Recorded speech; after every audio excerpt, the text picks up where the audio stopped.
Welcome to Star Chat, the podcast that explores the wonders of the universe and brings you the latest news from the world of astronomy. I'm your host, Carl, and I'm excited to share with you a fascinating story about the impact of satellite technology on radio astronomy. As we gaze up at the stars, we often forget that our own technological advancements can have unintended consequences on our ability to study the universe. Today, we're going to talk about how the growing number of satellites in low Earth orbit is affecting radio astronomers' ability to detect faint signals from distant celestial objects. A recent survey conducted by a team of researchers at Curtin University in Western Australia has shed light on the extent of this problem. The team used a radio telescope called the Engineering Development Array version 2 to analyze over 76 million images captured over 29 days, and what they found is quite striking.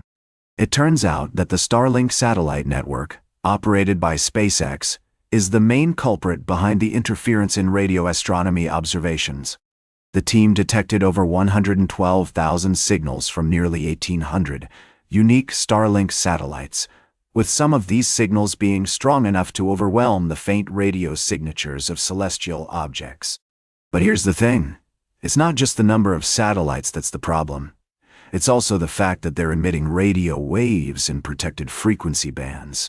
These are frequencies that are set aside for radio astronomy, and human-made devices are not supposed to transmit signals in these bands. The researchers are calling for improved regulations on satellite radio emissions to prevent this kind of interference. As Stephen Tingay, one of the co-authors of the study, put it, "We recognize the deep benefits of global connectivity, but we need balance. And that starts with an understanding of the problem." This is a critical issue, folks, because radio astronomy is on the cusp of a new era of discovery. The Square Kilometre Array Telescope, currently under construction in Western Australia, promises to revolutionize our understanding of the universe. But it needs radio silence to succeed. And that's exactly what's being threatened by the growing number of satellites in low Earth orbit. We'll be right back with more fascinating space news on Star Chat. Welcome back to Star Chat, folks. We're diving into the fascinating world of astronomy and exploring the challenges that come with it. Today, we're talking about a critical issue affecting astronomical observatories around the globe: light pollution. You might be wondering, what's the big deal about light pollution? Well, imagine trying to observe the faintest galaxies and stars in the night sky, only to have your view obstructed by the glow of urban areas or industrial activities. That's exactly what's happening at many observatories, including some of the most renowned ones.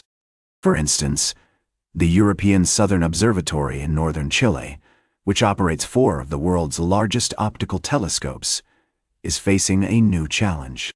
A planned industrial plant and transport hub nearby could scatter enough artificial light into the night sky to compromise the observatory's ability to detect and measure faint celestial objects.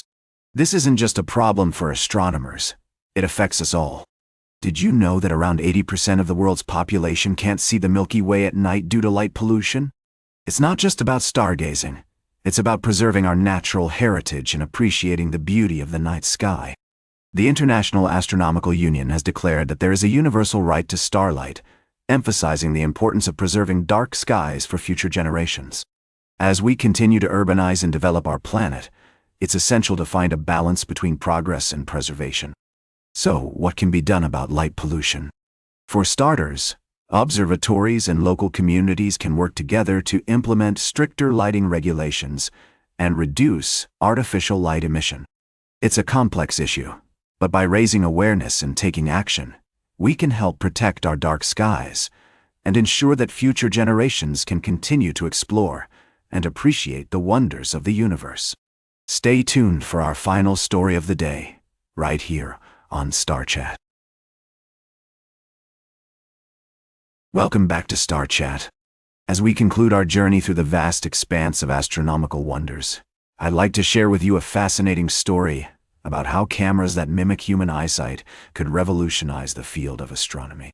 Imagine being able to capture extremely bright and dim objects in the same image, without any loss of detail or motion blur. Sounds like science fiction, right? Well, it's not. Researchers at the Indian Institute of Science have been experimenting with neuromorphic cameras, also known as event cameras, which work similarly to the human eye.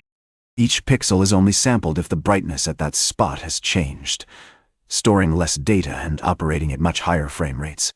This approach allows for the capture of extremely dim objects next to very bright ones, without saturating the frames.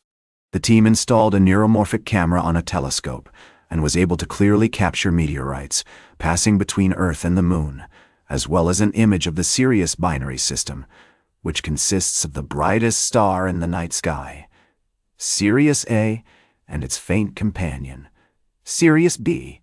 The fact that they could capture both stars in a single image is a remarkable achievement, as traditional cameras would struggle. But what's even more exciting is the potential for neuromorphic cameras to track fast-moving objects, like interstellar visitors or asteroids, without motion blur. This could be a game-changer for astronomers, allowing them to study these objects in greater detail and accuracy. Now, I know some of you might be thinking, but Carl, what about the limitations of these cameras? And that's a fair question.